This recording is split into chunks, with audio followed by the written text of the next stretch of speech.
Have you heard about the couple who was just rescued after being held captive by the Taliban for 5 years in Afghanistan? Well, it sounds like a feel-good story, and in a lot of ways it is, but there are a lot of questions that haven't been answered, and a lot of it is very fishy. The couple is Caitlin Coleman. She's 31 years old. Her husband is Joshua Boyle. He's 34. They have 3 children, 2 boys and 1 girl. Now, American lives and Pakistani lives were risked in order to recapture them, rescue them from the Taliban. And there are a lot of things that makes one wonder, especially about the man, Joshua. I'm saying, are they harmless hippies or terrorists? Now, I know what you're thinking. That sounds really cold-hearted. What? Terrorists? How could they be a terrorist? Well, listen to this. I'm also thinking, by the way, that he's an abusive husband. So just listen. Joshua has quite a history. When he got out of college, he was obsessed with a man named Omar Khadr, who you may remember from news recently. He was just given $8 million by the Canadian government. Omar was. Now, why was that? Because Omar's father took the family to Afghanistan, and he was in a fight with Americans, the Americans fighting the Taliban. He was obviously on the side of the Taliban, the brother, Omar. And he was captured, he was put in Guantanamo for 10 years. So from the time he was 16 to 26. And when he got out, he then sued Canada for, because he was a teenager and he claimed that his rights were stepped on. Okay, what does this have to do with the couple who was just rescued from the Taliban? Well, Joshua, the husband, was married. He became so obsessed with Omar being in Guantanamo, he wanted to help Omar's sister get him out, and he became the spokesperson for the family. Now, this family was essentially a terrorist family. The father of the sister and Omar had taken the family, as I said, to Afghanistan. They fought on the side of the Taliban, and even Osama bin Laden, not only were they affiliated with Al-Qaeda, but Osama bin Laden went to one of the previous marriages of the sister in the Middle East. So there's quite a close relationship there. You know, to get Osama to come to your wedding, you have to be really good buddies, right? Okay, so then after they got divorced, Joshua and this sister woman, he then married Caitlin Coleman, who he had been friends with since he was a teenager, but online, because Caitlin is American. And they were both in chat rooms devoted to fans of Star Wars. And so they had kept up this friendship, and after he was divorced from the sister of the terrorist, he then married Caitlin.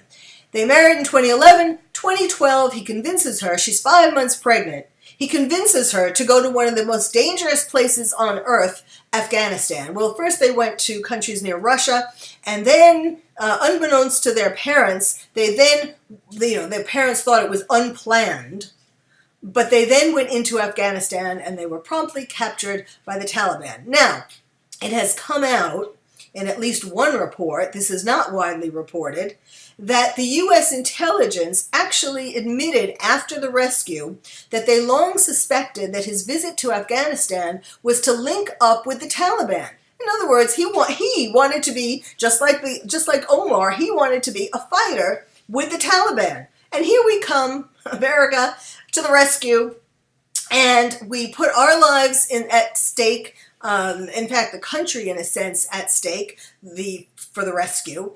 It's not really said what we had to trade, what we had to do to get the rescue, although it is said we didn't pay a ransom, but who knows what the government had to do to get them out. And when they got them out, Joshua, they came, the U.S. comes with a plane to take them home. And does Joshua run to the plane? Thank God, we're getting rescued? No. He refuses to get on the plane because he's afraid, he has said this out loud, that he was afraid that if he went to the United States with his family, that he would be put in Guantanamo. Now, what is he hiding? Why does he think that? obviously where there's smoke, there's fire. There has to be something there more than just that he was once married to the sister of a terrorist who was in Guantanamo. And we need to find out what that is. But I have done a ton of research on this, and it is not being reported in any media that I have been able to find as to the real reasons why he thought that, and as to why we then let him get on a plane, let the family get on a plane to Canada.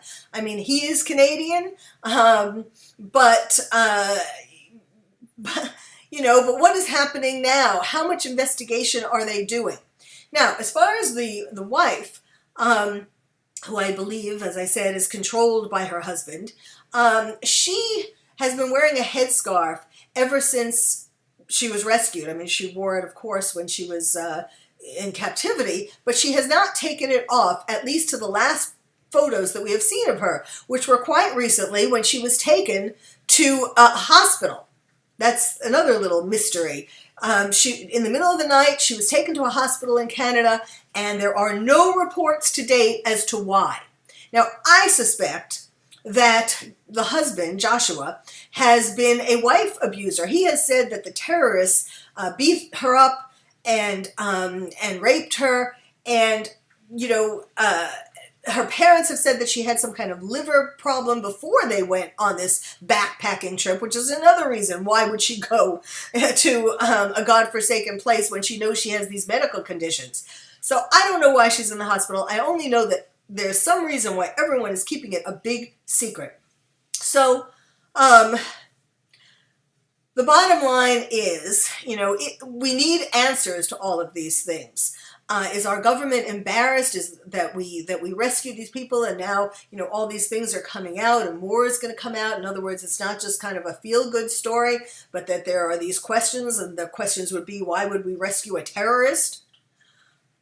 Except for the fact that, of course, a wife and 3 children were at stake as well, who, of course, were incredibly traumatized, which brings up a whole other issue. Why would he make his wife have children in captivity? Why would they want to bring children into captivity? And he was saying because they wanted a big family, and they didn't want to let more years go by without having more children. Really? You bring children into a cave in Afghanistan where you're held captive by the Taliban who are beating you up? Really? That's what you want to bring children into? I mean, that says a lot about who he is.